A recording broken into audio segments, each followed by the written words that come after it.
Start करते हैं। तो आज का लेक्चर हम स्टार्ट करेंगे बेंजीन के साथ। बहुत ध्यान से समझिएगा आप। बेंजीन क्या होता है बेटा, इसको ध्यान से समझिएगा। बेंजीन क्या होता है? बेंजीन होता है C6H6। बेंजीन को ऐसे बनाया जाता है जिसमें 6 कार्बन होते हैं और 6 हाइड्रोजन, मतलब 6 कार्बन रिंग में होते हैं और उनके पास, सभी के पास एक एक हाइड्रोजन होता है और उसमें एक alternate double bond single bond, double bond single bond, double bond, ऐसा होता है। ये डबल बॉन्ड की पोजीशन चेंज भी हो सकती है। मैं इसको ऐसे भी बना सकता हूं बॉन्ड लाइन फार्मूले के जरिए, इधर एक डबल बॉन्ड, इधर एक डबल बॉन्ड, इधर एक डबल बॉन्ड, या फिर इसके डबल बॉन्ड की पोजीशन को चेंज भी किया जा सकता है और ऐसे ऐसे ऐसे भी लिखा जा सकता है।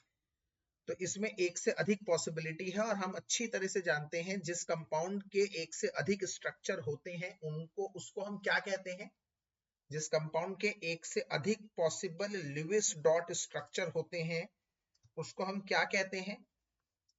उसको हम कहते हैं यस कैनोनिकल स्ट्रक्चर्स। इसे हम कहते हैं कैनोनिकल स्ट्रक्चर्स। ठीक है, डबल बॉन्ड ऐसे भी हो सकते हैं, ऐसे भी हो सकता है, पर रियलिटी में ना ऐसे होते हैं ना ऐसे होते हैं। मैंने क्या सिखाया है? रियलिटी में डबल बॉन्ड लगातार रोटेट करते रहते हैं, गाड़ी के वाइपर की तरह घूमते रहते हैं, और ये होता है रेजोनेंस हाइब्रिड। ये होता है रेजोनेंस हाइब्रिड कैनोनिकल स्ट्रक्चर या फिर रेजोनेटिंग स्ट्रक्चर। कैनोनिकल स्ट्रक्चर्स या फिर रेजोनेटिंग स्ट्रक्चर, उसको कहा जाता है रेजोनेंस हाइब्रिड। तो रियलिटी में ये एग्जिस्ट करता है। बेटा किसी भी कंपाउंड को पढ़ना है तो सबसे पहले पढ़ना पड़ेगा उसका एमओपी। ये एमओपी क्या होता है? मेथड्स ऑफ प्रिपरेशन, मतलब उस कंपाउंड को प्रिपेयर कैसे किया जाता है।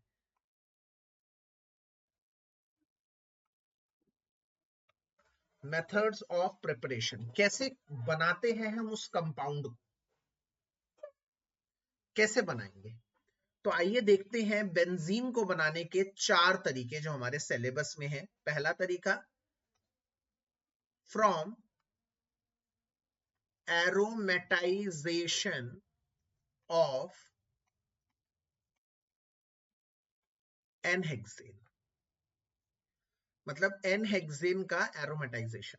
अब ध्यान से सुनो बच्चों, कितनी बातें सीखने के लिए हैं, आप इस बात को समझिए। एरोमेटाइजेशन मतलब क्या होता है? एरोमेटिक बनना। एरोमेटिक मतलब साइक्लिक बनना। किसका साइक्लिक बनना? कौन साइक्लिक बनता है? कौन साइक्लिक बनेगा? एनहेक्सेन। ये एनहेक्सेन क्या है? एन मतलब होता है नॉर्मल। नॉर्मल मतलब जिसमें कोई भी ब्रांचिंग ना हो, कोई भी ब्रांचिंग ना हो, मतलब 6 कार्बन नॉर्मल वाले हो, ऐसे CH3 CH2 CH2 CH2 CH2 CH3, 1 2 3 4 5 6। अच्छा, इसको ना मैं जानबूझ के थोड़ा सा टेढ़ा कर देता हूं, थोड़ा सा टेढ़ा करना शुरू करता हूं, ऐसे ऐसे ऐसे ऐसे और ऐसे लिख सकता हूं। बिल्कुल, ये तो स्ट्रेट चेन है, इसको टेढ़ा कैसे भी करो, लोहे की तार होती है, जैसे मोड़ोगे वैसे मुड़ जाएगा। तो ये इस तरह से भी हम लिख सकते हैं, इसको ऐसे लिखें या ऐसे लिखें। तो जब ऐसे लिखोगे या ऐसे लिखोगे, कैसे भी लिखोगे, परंतु इसमें एक एजेंट डाल दो Cr2O3, इसे कहते हैं क्रोमिक ऑक्साइड। ये एजेंट डाल दो बस, और टेम्परेचर कर दो 773 केल्विन। बच्चों 773 केल्विन का मतलब होता है 500 डिग्री सेल्सियस, और कई बार 500 डिग्री सेल्सियस की जगह वो यूवी अल्ट्रा वायलेट भी लिख देता है। ये तीनों का मतलब एक ही है। अल्ट्रा वायलेट रेडिएशन का टेम्परेचर भी 500 डिग्री सेल्सियस होता है और 773 केल्विन होता है। तो इन सब की प्रेजेंस में ये 6 कार्बन अपने आप ये 6 carbon aromatic compound, cyclic compound बन जाते हैं, बेंजीन बन जाते हैं। तो ये आपका एनहेक्सेन है और इस एनहेक्सेन से आपका बेंजीन बनकर तैयार हो जाता है। ये पहला preparation.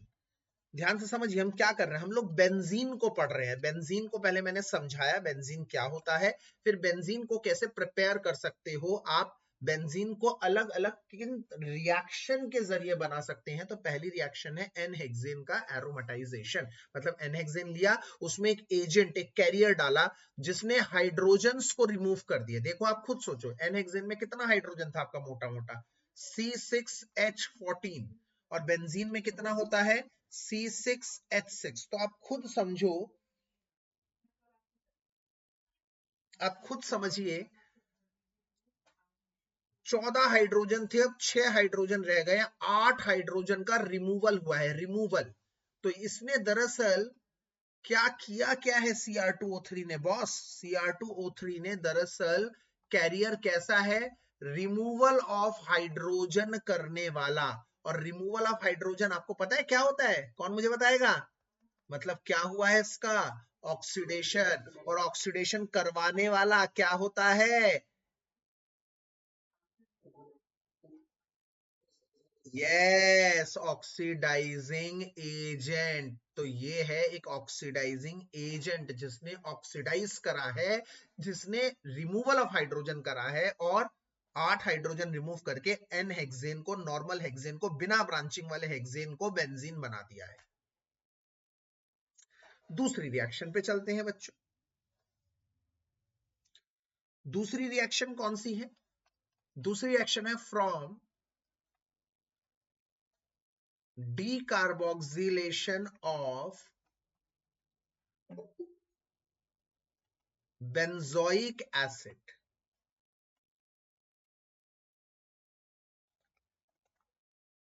benzoic acid, from decarboxylation of benzoic acid।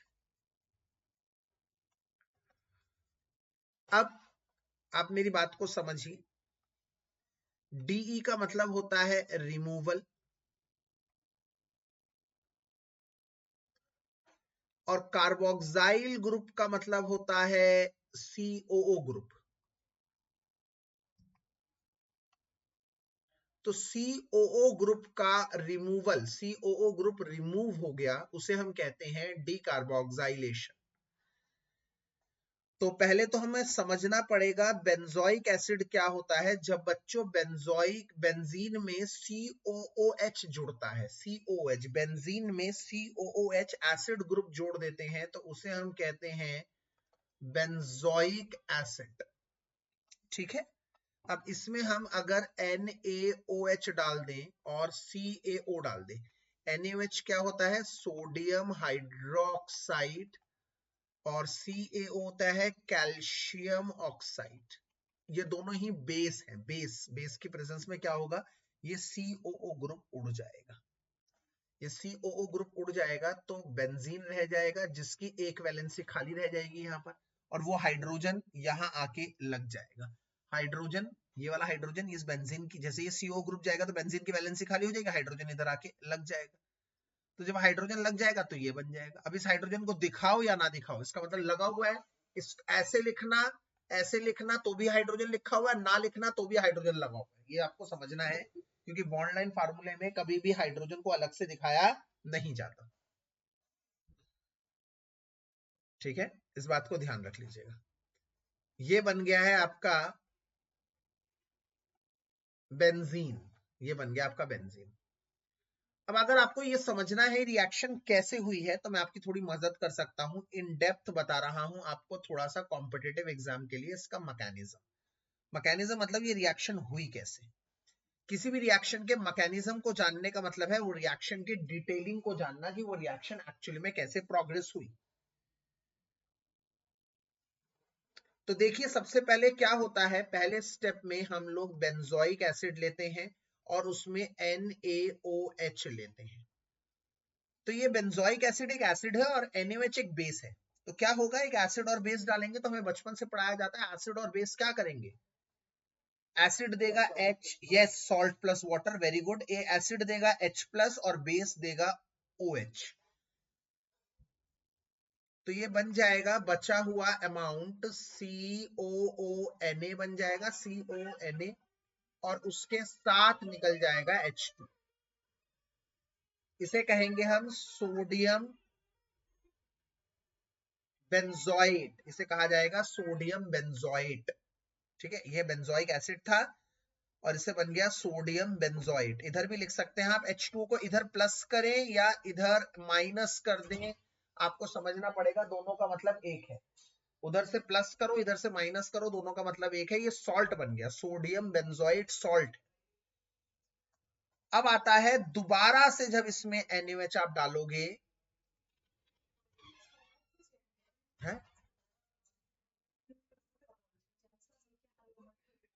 अब देखिए, अब आप देखिए इधर NaOH in the presence of CO डाल दिया तो क्या होगा, ये कैटलिस्ट है और रिएक्शन देखिए क्या होगा।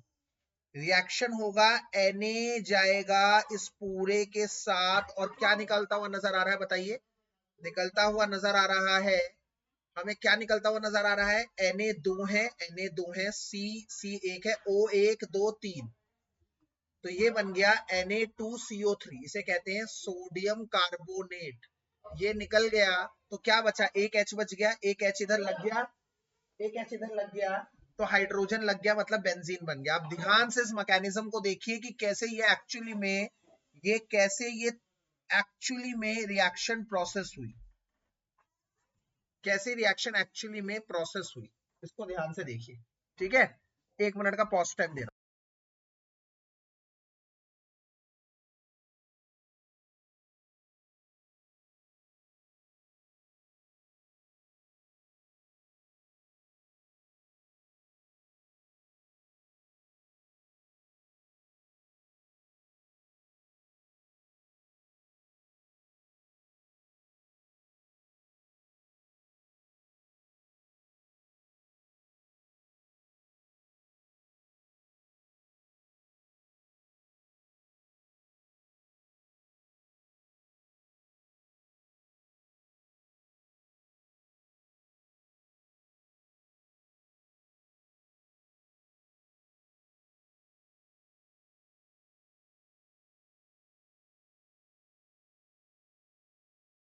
सफान, क्या तुम्हारा खेल मचा रखा, भी तुम एक नाम से आए हुए फिर दोबारा क्या कर रहे हो ये।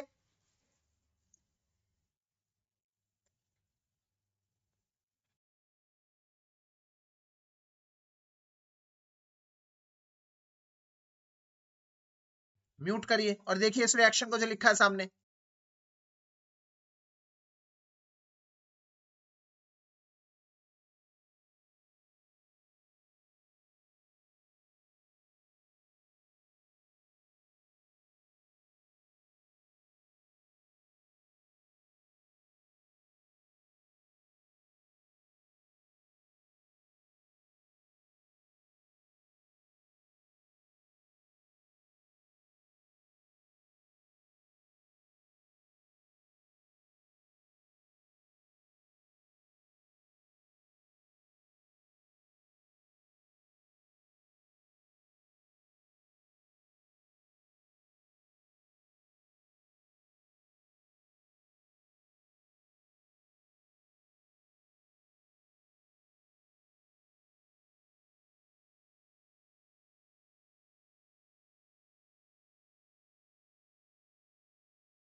चलिए अब अगले पे चलते हैं, तीसरी रिएक्शन पे। मैं दोबारा बता दूं, मैकेनिज्म का मतलब होता है डिटेलिंग ऑफ रिएक्शन, और तीसरी रिएक्शन हमारी जिससे आप बेंजीन बना सकते हैं वो है from cyclic polymerisation of ethyne. Cyclic polymerisation of ethyne, ethyne का साइक्लिक पॉलीमराइजेशन। अब ये क्या ड्रामा है, हर शब्द का अलग मतलब है। देखो, पॉलीमराइजेशन का मतलब है पॉलीमर बनना। पॉलीमर मतलब जब सिंपल यूनिट जुड़ के कुछ बड़ा करते हैं, simple simple. Monomer, monomer, mono मतलब सिंगल यूनिट, मर मतलब यूनिट, मोनोमर जब जुड़ के पॉलीमर बनते हैं, पॉलीमर मतलब लार्ज नंबर ऑफ यूनिट बनते हैं, उसे पॉलीमराइजेशन कहते हैं। तो हम क्या करते हैं, तीन इथाइन लेते हैं। इथाइन मतलब CH ट्रिपल बॉन्ड CH, तीन इथाइन लेते हैं और इसका एजेंट होने वाला है बच्चों red hot iron tube. Red hot Fe, Fe मतलब iron tube, red hot iron tube, गरम गरम लोहे के सरिये के अंदर से पास कराते हो तीन क्या, इथाइन। टेम्परेचर कितना है 873 केल्विन। जब हम पास कराते हैं 873 केल्विन का मतलब समझ जाइए आप, 600 डिग्री के आसपास हो गया, 600 डिग्री सेल्सियस के आसपास, जो बहुत ज्यादा होता है। उसमें ये तीनों बेंजीन जुड़ जाते हैं और C6H6 बनाते हैं, मतलब तीनों आपस में जुड़कर बनाते हैं बेंजीन। ठीक है, तीनों आपस में जुड़ जाता है। अब इसका मैकेनिज्म देखते हैं ये कैसे जुड़ते हैं। तो तीन, ये ऐसे लिए हमने तीन हमने जानबूझ के आपको ऐसे करके दिखा दी। तीन आपने इथाइन ले ली। अब इसका आप स्प्लिट करिए, एक बॉन्ड को तोड़ दीजिए। एक बॉन्ड तोड़ेंगे मतलब एक इलेक्ट्रॉन इधर आ जाएगा, एक इलेक्ट्रॉन इधर आ जाएगा, समझ ना, होमोलिटिक क्लीवेज। एक एक बॉन्ड टूट जाएगा, तो इसका मतलब एक एक बॉन्ड टूट जाएगा तो एक इलेक्ट्रॉन इधर आ जाएगा, एक इलेक्ट्रॉन इधर आ जाएगा। इसमें भी यही होगा, ये एक टूट जाएगा, एक टूट जाएगा, एक टूट जाएगा इलेक्ट्रॉन, एक इलेक्ट्रॉन टूट जाएगा। तो क्या बनेगा, जब ये आइटम डालोगे तो क्या बनेगा, CH डबल बॉन्ड CH, फिर CH डबल बॉन्ड CH, फिर CH डबल बॉन्ड CH, ऐसा हो जाएगा। इसका एक इलेक्ट्रॉन, इसका एक इलेक्ट्रॉन फ्री हो गया, इसका एक इलेक्ट्रॉन यहां टूटा था, उसका एक इलेक्ट्रॉन वहां, उसका एक इलेक्ट्रॉन यहां, इसका एक इलेक्ट्रॉन यहां टूटा वहां टूटा, तो ये आपस में क्या बन गया, इधर इधर इधर बेंजीन, ऑल्टरनेटिव पे बेंजीन बन गया, ऑल्टरनेटिव डबल बॉन्ड के साथ बेंजीन बन गया। तो ये तीसरा तरीका है जिससे हम बना सकते हैं इथाइन। ठीक है, चौथा रिएक्शन जिससे इथाइन बना सकते हैं वो क्या है, वो है अगेन फ्रॉम रिडक्शन। एक तरह का रिडक्शन जिसमें पहला भी रिडक्शन था, ये भी रिडक्शन है, from reduction of phenol. Phenol का रिडक्शन, फिनॉल से हाइड्रोजन का रिमूवल, ऑक्सीजन का रिमूवल। रिडक्शन मतलब होता है ऑक्सीजन का रिमूवल। सॉरी, मैंने गलती से, पहला वाला ऑक्सीडेशन था जिसमें रिमूवल ऑफ हाइड्रोजन हुआ था, अब हम कर रहे हैं रिमूवल ऑफ हाइड्रोजन। वो करा था हमने रिमूवल ऑफ हाइड्रोजन, और ये है रिमूवल ऑफ ऑक्सीजन। ठीक है, इस बात का ध्यान रखेंगे। ऑक्सीजन के रिमूवल को रिडक्शन बोलते हैं, उसमें हाइड्रोजन का रिमूवल हुआ तो ऑक्सीडेशन। अब क्या होता है यहाँ पर, बेंजीन आपको समझाऊं मैं। बेंजीन होता है, बेंजीन ये होता है और उसके ऊपर OH लग जाता है तो ये फिनॉल बन जाता है बेटा। बेंजीन के ऊपर OH लगने का मतलब ये फिनॉल बन गया, फिनॉल बन गया। इसमें आप डाल दीजिए जिंक, Zn डाल दीजिए, Zn का चूरा डाला जाता है, जिंक डस्ट डाली जाती है। ये ऑक्सीजन को जिंक लेकर चला जाता है और बना देता है ZnO, और ये H दोबारा से बेंजीन पे आके लग जाता है, और दोबारा आपको पता ही है बेंजीन पे इधर लग जाएगा, इसको दिखाओ ना दिखाओ एक ही बात है, और उसके साथ निकल गया Zn। इस तरह से ये यहाँ पर बेंजीन बनता हुआ नजर आ रहा है। इसका मतलब अगर मैं चारों रिएक्शन को, बेंजीन को जोड़ दूं तो पहला क्या है, पहला है जिसमें C6H14 जिसका नाम है एनहेक्सेन लिया जाता है, और इसमें डालते क्या है बच्चों, एनहेक्सेन में डालते हैं Cr2O3, टेम्परेचर 773 केल्विन, तो हमें तैयार मिलता है बेंजीन। ठीक है, दूसरी इस रिएक्शन का जो नाम है दूसरे वाले का, उसमें हमने क्या करा था, उसमें हमने करा था decarboxylation of benzene, benzoic acid लिया था और उसमें दो आइटम डाली थी, एक NaOH और एक CaO। CaO को क्विक क्लाइम भी कहते हैं कई बार। तीसरा रिएक्शन क्या था, 3 CH triple bond CH ethyne ले लिए थे हमने 3, और उसमें डाल दिया था रेड हॉट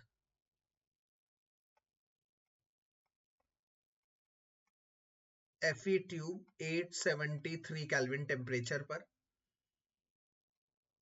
और चौथा डाल दिया हमने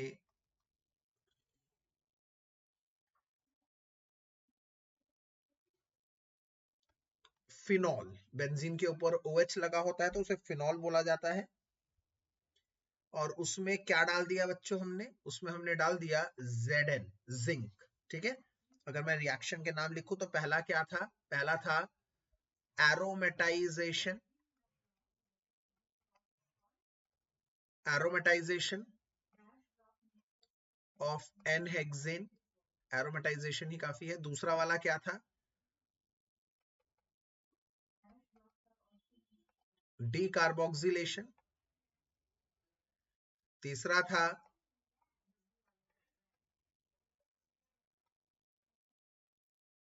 साइक्लिक पॉलीमराइजेशन, और चौथा था रिडक्शन। ये 4 रिएक्शन जिसके तहत हम बनाते हैं बेंजीन। अब पढ़ते हैं बेंजीन की chemical properties. Chemical properties of benzene. Benzene की केमिकल प्रॉपर्टीज के बारे में थोड़ा सा हम लोग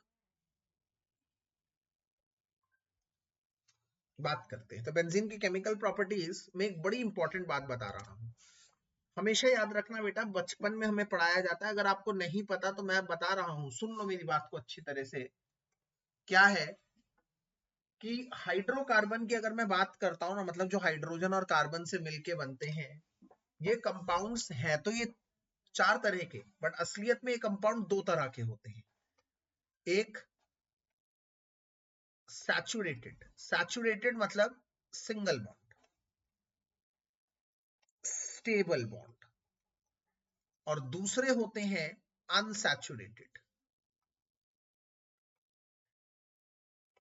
अनसैचुरेटेड, अनसैचुरेटेड का मतलब है डबल या ट्रिपल बॉन्ड्स, और ये होते हैं अनस्टेबल। अनस्टेबल। और एक बात बता दूं, मतलब आप खुद सोचिए, इसका मतलब यहां पर सिर्फ एल्केन ही है सैचुरेटेड, ये भी अनसैचुरेटेड हुआ क्योंकि इसमें डबल बॉन्ड है, ये भी अनसैचुरेटेड हुआ, इसमें ट्रिपल बॉन्ड है। बेंजीन में भी डबल बॉन्ड है, तो जिसमें भी एक भी डबल बॉन्ड हो या एक भी ट्रिपल बॉन्ड हो वो अनसैचुरेटेड कहलाएगा। और जिसमें सारे सिंगल बॉन्ड हो, एक सिंगल बॉन्ड होने से नहीं होगा। अगर कोई बच्चा बोलेगा सर एक बात बताएं, यहां बेंजीन में यहां 3 सिंगल बॉन्ड भी है, अबे भैया नहीं देखने हमें सिंगल, सारे सिंगल होने चाहिए तभी जाकर वो सैचुरेटेड कहलाएगा। एक भी डबल या एक भी ट्रिपल हो तो वो अनसैचुरेटेड बन जाता है, अनसैचुरेटेड की कैटेगरी में आ जाता है। इसका मतलब इस चैप्टर में हाइड्रोकार्बन में बस सैचुरेटेड एल्कीन ही है, बाकी एल्कीन, एल्काइन और बेंजीन सब अनसैचुरेटेड। तो जो अनसैचुरेटेड होते हैं ना बेटा, डबल और ट्रिपल बॉन्ड, ये अनस्टेबल होता है, और इनकी बहुत टेंडेंसी होती है कि ये भी सपना होता है इनका, ये भी कभी भाई सैचुरेटेड बन जाए, सिंगल बॉन्ड बन जाए, इनका सपना पूरा हो जाए। ये चाहते हैं सैचुरेटेड बनना, ये चाहते हैं सिंगल बॉन्ड बनना किसी भी सूरत हाल में। तो क्या करें, क्या करा जाए, ये चीजों को ऐड कर लेते हैं सिंगल बॉन्ड बनाने के लिए। तो अनस्टेबल वाले क्या करते हैं, चीजों को ऐड कर कर स्टेबल बन जाते हैं, एडिशन रिएक्शन शो करते हैं, एडिशन रिएक्शन। तो दोबारा बता रहा हूं, ध्यान से समझाइए, जो अनस्टेबल होते हैं, अनस्टेबल वाले क्या करते हैं, स्टेबल बनने के लिए चीजों को ऐड कर लेते हैं। इसीलिए आज की कहानी में आता है ट्विस्ट, ये शो करते हैं एडिशन रिएक्शंस, एडिशन रिएक्शन। आप मेरी बात को समझिए। क्रिकेट टीम में मेंबर होते हैं 11 और मान लीजिए उसमें 10 बंदा खेल रहा है, 11 होते हैं उसमें 10 बंदा खेल रहा है, मतलब एक प्लेयर ऑलरेडी शॉर्ट है, तो वो स्टेबल है या अनस्टेबल है? वो अनस्टेबल है सर, शॉर्ट है, कम है, कम। तो जब कम होता है, जैसे मान लीजिए कार्बन 2 बन गए, 2 जुड़ गए कार्बन आपस में और उनको हाइड्रोजन चाहिए 6, अगर ये सब हाइड्रोजन सिंगल बॉन्ड से जुड़ना चाहते हैं 6, C2H6 बन गया, इथेन बन गया। बट मान लीजिए इनको 6 हाइड्रोजन मिला ही नहीं, तो क्या करें? अगर नहीं बना, आराम से नहीं बना तो क्या करेंगे? एक एक हाइड्रोजन कम हो गया तो क्या करेंगे? आपस में डबल बॉन्ड बना देंगे और ये आपस में एक एग्रीमेंट करेंगे कि अगर कभी आगे हाइड्रोजन मिल जाए तो ये तोड़ देंगे, इसको तोड़ देंगे और वापस हाइड्रोजन से जुड़ जाएंगे। तो ये चीजें ऐड करना चाहती है। तो 10 प्लेयर हैं, तुम कह रहे हो एक और प्लेयर आ जाए तो यस ये ऐड कर लेगा एक और प्लेयर, पर जैसे ही ये 11 बन जाएगा, सैचुरेटेड बन गया, अब तुम कह रहे हो सर एक और प्लेयर ऐड होना चाहता है, मैं कहा नहीं भैया, अब एडिशन की जगह नहीं है। इसका मतलब अनसैचुरेटेड वाले एडिशन रिएक्शन दिखाते हैं और सैचुरेटेड वाले एडिशन रिएक्शन नहीं दिखाते। ये बहुत बड़ा एक डिफरेंस पॉइंट है दोनों में, एग्जाम में अगर आ जाए दोनों के salient features में से कि unsaturated has a huge tendency of showing addition reaction, but saturated की कोई tendency नहीं, saturated ऐड कर ही नहीं सकते क्योंकि ऑलरेडी स्टेबल है वो। तो क्या किया जाए?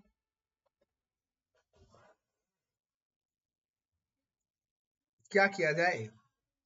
सैचुरेटेड वाले ऐड नहीं कर सकते, मैंने कहा भैया एक और ऐड जोड़ देना 12, कह रहा भैया 12 प्लेयर तुम खेल ही नहीं सकते, एक ही तरीका है, क्या? अगर एक प्लेयर अंदर जाएगा तो एक प्लेयर बाहर आएगा, मतलब सब्स्टिट्यूशन हो सकता है। इसका मतलब सैचुरेटेड क्या शो करते हैं? सैचुरेटेड शो करते हैं सब्स्टिट्यूशन रिएक्शन, जबकि एडिशन अनसैचुरेटेड कभी भी सब्स्टिट्यूशन रिएक्शन नहीं शो कर सकते। क्यों नहीं कर सकते? वापस एग्जांपल पे आ जाओ। 10 बंदे थे, ऑलरेडी गरीब है, मैंने कहा बेटा एक काम करो, एक प्लेयर अंदर जाओ एक प्लेयर बाहर आ जाओ, कह रहे सर वापस 10 हो गए, अभी भी गरीब ही है। तो ये सब्स्टिट्यूशन दिखाने के लोल झोल में नहीं पड़ते भैया। तो इसका मतलब मोटा मोटी बात हमारी ये निकल के आ रही है, आज हमने बड़े अच्छे कैरेक्टरिस्टिक पढ़े कि सैचुरेटेड वाले एडिशन शो नहीं करते, सब्स्टिट्यूशन शो करते हैं, और अनसैचुरेटेड वाले हमेशा एडिशन शो करते हैं, सब्स्टिट्यूशन शो नहीं करना चाहते। तो इन बातों को जोड़ दिया जाए अगर और केमिकल प्रॉपर्टीज बोली जाए तो केमिकल प्रॉपर्टी में बेंजीन के पास है 3 डबल बॉन्ड, तो इसका मतलब ये एक अनसैचुरेटेड कंपाउंड है और ये भी सैचुरेट बनना चाहेगा। सैचुरेट होने के लिए डबल बॉन्ड को तोड़कर सिंगल बॉन्ड बनाना चाहेगा, डबल बॉन्ड को तोड़कर सिंगल बॉन्ड बनाना चाहेगा, एडिशन रिएक्शन शो करेगा। मैं तुमसे पूछता हूं बेटा बताओ, बेंजीन एडिशन रिएक्शन शो करेगा सब्स्टिट्यूशन? इतनी कहानी सुनने के बाद आप कहेंगे सर ऑब्वियसली बेंजीन के पास डबल बॉन्ड है, डबल बॉन्ड है तो ये अनसैचुरेटेड हुआ, और अनसैचुरेटेड मतलब ये चीजों को ऐड करेगा, एडिशन रिएक्शन शो करेगा, और एडिशन रिएक्शन शो करने के बाद ये सैचुरेटेड बनना चाहेगा। तो पॉइंट ये आता है भैया, 3 डबल बॉन्ड होने के बावजूद benzene is quite stable, benzene अच्छा खासा स्टेबल है। Instead of having 3 bond benzene is quite stable, 3 bond होने के बाद बेंजीन काफी स्टेबल है। क्यों? क्योंकि बेंजीन में ऐसा क्या है भैया कि बेंजीन एडिशन रिएक्शन शो नहीं करना चाहता, बेंजीन के अंदर के डबल बॉन्ड स्टेबल, ऐसी क्या चीज है भैया? ऐसी कौन सी सुपर पावर है बेंजीन के अंदर? तो भैया सुपर पावर ये है कि बेंजीन में डबल बॉन्ड रुकता ही नहीं एक जगह, तो किसी एक कार्बन पे गरीबी आते ही नहीं है। क्यों? क्योंकि बेंजीन के बॉन्ड्स की पोजीशन लगातार चेंज होती रहती है, जिसकी वजह से कोई एक कार्बन कभी भी हमेशा अनस्टेबल बनता ही नहीं, कभी स्टेबल कभी अनस्टेबल, कभी स्टेबल कभी अनस्टेबल। मतलब किसी कार्बन पे अनस्टेबिलिटी हमेशा के लिए नहीं रहती। अब मान लो ये है, इसको तुम इसके साथ कंपेयर करो इथीन के साथ, तो कहोगे भैया इसमें तो सर हमेशा ये 2 कार्बन ही गरीब होंगे, हमेशा। वहां पर क्या है, कार्बन डबल बॉन्ड को रोटेट करता रहता है, नेक्स्ट फिर नेक्स्ट फिर नेक्स्ट। यहाँ पे रोटेट नहीं कर सकते, रेजोनेंस नहीं होता यहाँ पर, वहां पर रेजोनेंस होता है। इसलिए किसी एक कार्बन पर गरीबी हमेशा नहीं रहती बरकरार, वो मूव करती रहती है, और इसीलिए वो 3 डबल बॉन्ड होने के बावजूद स्टेबल होते हैं और बहुत ज्यादा एडिशन रिएक्शन दिखाने की टेंडेंसी नहीं शो करते। तो क्या लिख रहा हूं मैं? Benzene instead of having 3 double bonds is stable through resonance and so does not show huge tendency of addition reaction, though they exhibit substitution reaction. Attitude देख रहे हो भैया, सिंगल बॉन्ड वाले को एटीट्यूड टक्कर दे रहा है, डबल बॉन्ड होने के बावजूद कह रहा है भैया एडिशन नहीं सब्स्टिट्यूशन की बात करो, तो बहुत अलग बात है ये। तो इसकी केमिकल प्रॉपर्टीज, बेंजीन की केमिकल प्रॉपर्टीज दो भागों में बांट दी गई है। Part 1 substitution reaction,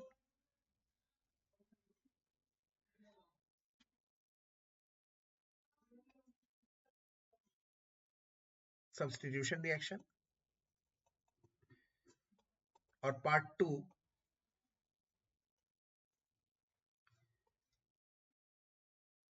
addition reaction. ठीक है, दो पार्टों में इसकी केमिकल प्रॉपर्टी हमने बांट दी है। मैं दोबारा एक बार ब्रीफ कर देता हूं सारी बातों की, एक बात बता देता हूं, बहुत इंपॉर्टेंट है भैया।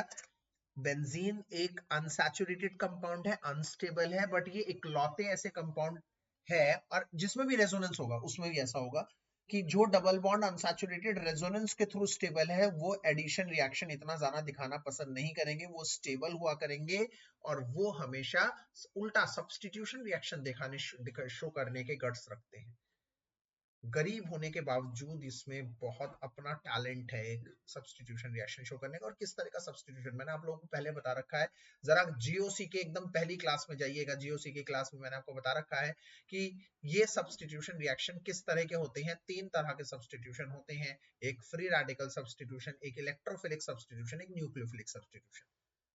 याद करिएगा, क्लीवेज, बॉन्ड का क्लीवेज दो तरह का होता है, या तो इक्वल क्लीवेज होता है, इक्वल क्लीवेज होता है होमोलिटिक क्लीवेज, याद करिएगा जीओसी में बता रखा है कैसे फ्री रेडिकल्स बनते हैं।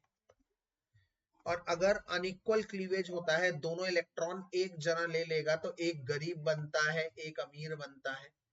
तो जो गरीब बनता है उसे इलेक्ट्रोफाइल कहते हैं, जो अमीर बनता है उसे न्यूक्लियोफाइल कहते हैं। नेगेटिव चार्ज वाला न्यूक्लियोफाइल, पॉजिटिव चार्ज वाला इलेक्ट्रोफाइल। न्यूक्लियस को लव करने वाला, इलेक्ट्रॉन को लव करने वाला। तो सवाल ये आता है, जब मैं ये कह रहा हूं कि ये सब्स्टिट्यूशन रिएक्शन शो करेंगे, तो सब्स्टिट्यूशन रिएक्शन में तो 3 तरह की हो गई ना, मतलब कौन किसको सब्स्टिट्यूट कर रहा है भाई? फ्री रेडिकल को सब्स्टिट्यूट करेगा, एक फ्री रेडिकल आएगा तो एक फ्री रेडिकल जाएगा, उसे कहेंगे फ्री रेडिकल सब्स्टिट्यूशन। सेम चीज हमेशा सेम चीज को सब्स्टिट्यूट करती है। अगर एक प्लस आ रहा है, प्लस जा रहा है, तो उसे कहेंगे electrophilic substitution, free radical substitution. एक प्लस आ रहा है, प्लस जा रहा है, उसे कहेंगे एसई, मतलब सब्स्टिट्यूशन कैसा, ई मतलब इलेक्ट्रोफिलिक। एक नेगेटिव आ रहा है, एक नेगेटिव जा रहा है, एस एन मतलब सब्स्टिट्यूशन कैसा, न्यूक्लियोफिलिक। तो बेसिकली सब्स्टिट्यूशन 3 तरह के होते हैं, लाइक थिंग सब्स्टिट्यूट लाइक। अब तुम खुद सोचो, हमारे वाले एग्जाम्पल में भाई 11 क्रिकेट के प्लेयर है, एक क्रिकेट का प्लेयर बाहर जा रहा है, एक क्रिकेट का प्लेयर बाहर जा रहा है, तो क्रिकेट का प्लेयर ही तो अंदर आएगा, क्रिकेट का प्लेयर ही तो क्रिकेट के प्लेयर को सब्स्टिट्यूट करेगा। या ऐसा हो जाएगा कि क्रिकेट का प्लेयर तो जा रहा है और गोल्फ का प्लेयर आ रहा है, अबे भैया ऐसे थोड़ी होगा। तो फ्री रेडिकल जा रहा है तो फ्री रेडिकल आएगा, इलेक्ट्रोफाइल जा रहा है तो इलेक्ट्रोफाइल आएगा, न्यूक्लियोफाइल जा रहा है तो न्यूक्लियोफाइल जाएगा। Like thing replaces like things, ये आपको गांठ बांध देती है। तो 3 तरह की रिएक्शन हो गई, फिर इसका मतलब सब्स्टिट्यूशन रिएक्शन फिर आगे जाकर 3 तरह की हो गई।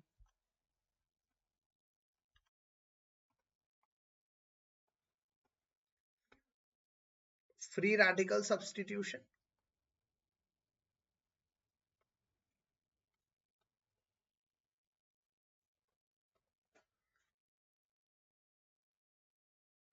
Electrophilic substitution,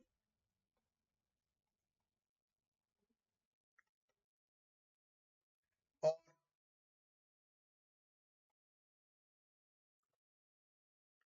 nucleophilic substitution.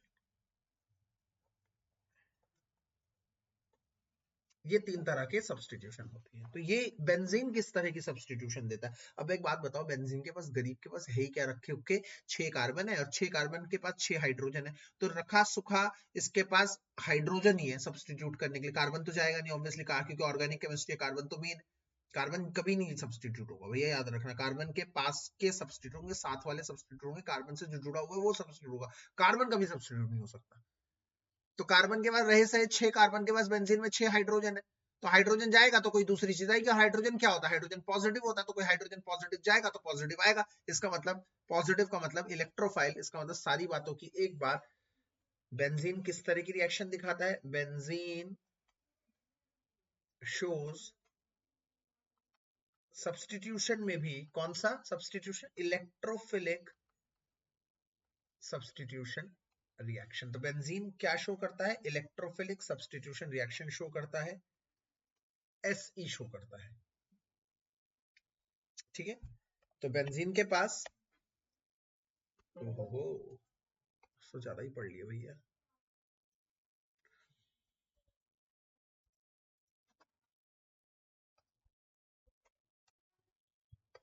तो बेंजीन के पास क्या है, आइए देखते हैं एक बार दोबारा से। C C H double bond C H, C H double bond C H, C H double bond C H, और एक हाइड्रोजन को मैंने अलग से, ऐसे इसके पास भी एच था पर मैंने अलग से शो कर दिया। इसे कहते हैं हाईलाइट करना, हाईलाइट करना, अलग से शो करने का मतलब है हाईलाइट करना। तो जब कोई इलेक्ट्रोफाइल आएगा, इलेक्ट्रोफाइल मतलब कोई पॉजिटिव चीज आएगी, तो ये H प्लस उसके साथ सब्स्टिट्यूट करेगी और ये ऐसे हो जाएगा, इधर क्या आ जाएगा, E आ जाएगा, मतलब, और H प्लस निकल जाएगा। अब देख पा रहे हैं, मतलब वहां से H गया और E प्लस आ गया तो H H प्लस बन गया। मतलब बेसिकली आप अगर देखें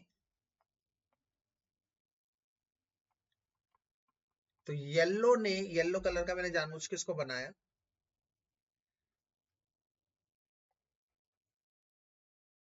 ताकि आपको पता चल सके कि येलो वाले ने येलो को सब्स्टिट्यूट किया। अब एक और चीज बता दो भैया, ये ना किसी के भी हाइड्रोजन को सब्स्टिट्यूट कर सकता है, जरूरी नहीं उसको, इसको कर दे, इसको कर दे, इसको, क्या ही फर्क पड़ता है यार, गोल चीज है। अब आप समझो मेरी बात को, गोल चीज है, हम हाइड्रोजन दिखाई नहीं रहे किसी का भी, तो इलेक्ट्रोफाइल कहीं के भी आके लग जाए, यहाँ लग जाए, यहाँ छोड़कर तुम कहो यहाँ लग जाए, किसी को भी सब्स्टिट्यूट करे, बात तो एक ही है यार, रहेगी तो वही आइटम, जहां से शुरू करोगे वही वन हो जाएगा। तो इसका ना कोई भी एक हाइड्रोजन सब्स्टिट्यूट हो जाता है। अब इसका मैकेनिज्म भी जानना आपके लिए जरूरी है। मैकेनिज्म मतलब स्टेप वाइज डिस्क्रिप्शन, ये रिएक्शन हुई कैसे, ये रिएक्शन हुई कैसे, तो आपको ये समझना पड़ेगा, ध्यान से समझिए कैसे हुई। मान लो ये रहा हाइड्रोजन, थोड़ा सा अगले पेज पे करता हूं इसका मैकेनिज्म ना, थोड़ा सा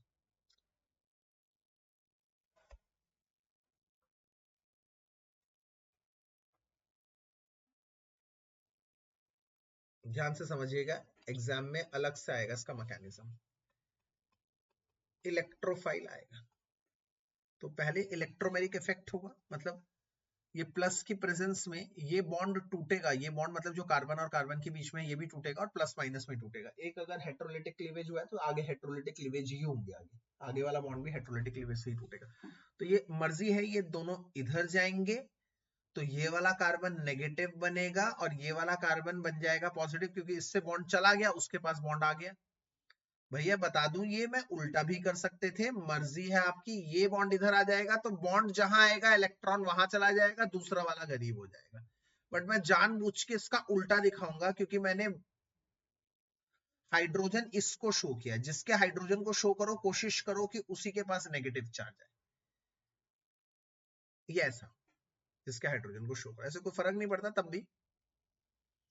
अब जैसे ही ऐसा होगा, मतलब ये वाला बॉन्ड इस कार्बन पे आ जाएगा, ये वाला बॉन्ड इस कार्बन पे आ जाएगा, ये नेगेटिव बन गया, ये पॉजिटिव बन गया, तो ये प्लस कहाँ जाएगा, इलेक्ट्रोफाइल नेगेटिव की तरफ तलाश करते हुए अपने आप को नेगेटिव से स्टेबल करेगा।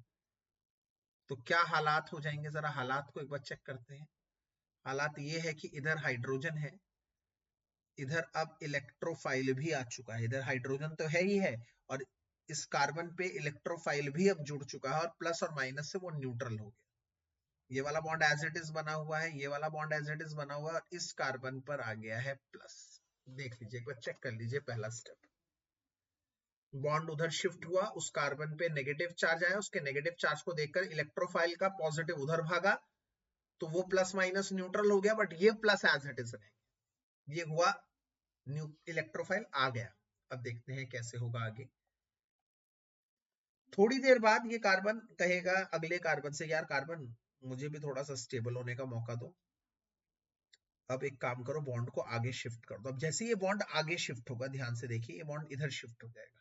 आप इस कार्बन को नोटिस करिए जिसको मैं एरो बना रहा हूं, इस कार्बन को नोटिस करिए। इस कार्बन पर पहले डबल बॉन्ड इधर था, मैंने इसको जूम करके बनाया ध्यान से। इस कार्बन पे पहले डबल बॉन्ड ऐसा था, प्लस चार्ज इधर था, ठीक है। जैसे ये डबल बॉन्ड यहां से उठ के यहां जाएगा, एक बात बताइए, यहां से उठ के जब यहां जाएगा, दोनों में कॉमन तो ये कार्बन था, इस कार्बन का तो कोई लॉस हुआ ही नहीं। लॉस किसका हो गया? लॉस तो इसका हो गया ना, अब सिंगल बॉन्ड तो ये रह गया ना।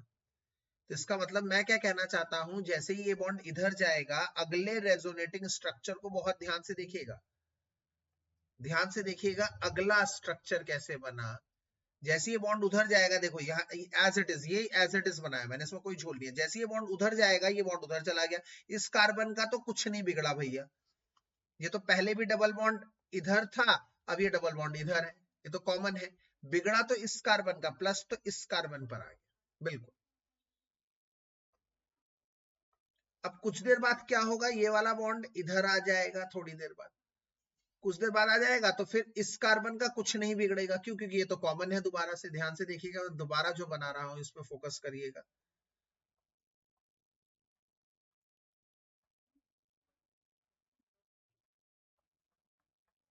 ध्यान से देखिएगा, ये वाला बॉन्ड इधर आ जाएगा, ये वाला बॉन्ड इधर शिफ्ट हो गया, येलो, ये वाला बॉन्ड इधर शिफ्ट हो गया, तो प्लस कहां आ गया हमारे पास? इधर आ गया, इस कार्बन पर प्लस आ गया, ये वाला कार्बन करीब। अब ये फिर कहता है कि भाई थोड़ी देर बाद मुझे भी स्टेबल करो, तो आगे तो कोई डबल बॉन्ड ही नहीं है अगले कार्बन पर, अगले कार्बन पर डबल बॉन्ड नहीं है, तो वो हाइड्रोजन से बॉन्ड को वापस खींच लेता, हाइड्रोजन से कहता तू दे भाई। तो जब हाइड्रोजन से बॉन्ड को वापस खींचा जाएगा, ये इधर आ गया, ये इधर आ गया और ये बॉन्ड इधर शिफ्ट हो गया, ये ऐसे, ये बॉन्ड इधर शिफ्ट हो गया ऐसे, और यहां पर आ गया है इलेक्ट्रोफाइल, यहां पर वापस आ गया बॉन्ड और इलेक्ट्रोफाइल इधर आ गया है, और अलग से क्या निकल गया है? हाइड्रोजन अलग से निकल गया।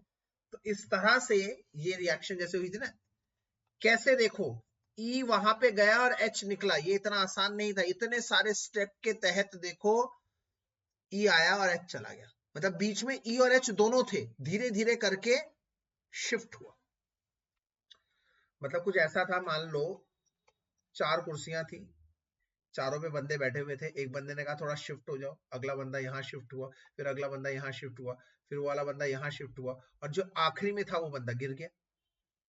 इस तरह से क्या हुआ, जैसे इलेक्ट्रोफाइल आया, उसने कहा थोड़ा आगे शिफ्ट करो, थोड़ा आगे शिफ्ट करो, थोड़ा आगे शिफ्ट करो, करते करते वापस हाइड्रोजन निकल गया वहां से।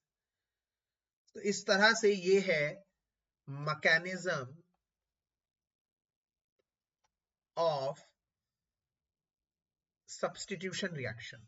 बेंजीन पे कैसे हुआ, और कौन सा सब्स्टिट्यूशन है ये? इलेक्ट्रोफिलिक। और क्योंकि ये इलेक्ट्रोफिलिक सब्स्टिट्यूशन रिएक्शन बेंजीन में हुआ, और बेंजीन एक एरोमेटिक कंपाउंड है, तो नाम देखो कितना बन गया, एरोमेटिक इलेक्ट्रोफिलिक सब्स्टिट्यूशन रिएक्शन। नाम देख रहे हो, नाम कितना बड़ा है, नाम इतना बड़ा तो रिएक्शन नहीं है, एरोमेटिक इलेक्ट्रोफिलिक सब्स्टिट्यूशन रिएक्शन। और स्मार्ट बच्चे को भैया, जो बच्चा स्मार्ट है ना, उसे पता है यार नाम से बड़े से होने से कुछ नहीं होता, मुझे इसकी मैकेनिज्म पता है, वो बहुत ज्यादा आसान है। किस तरह से रिएक्शन हुई,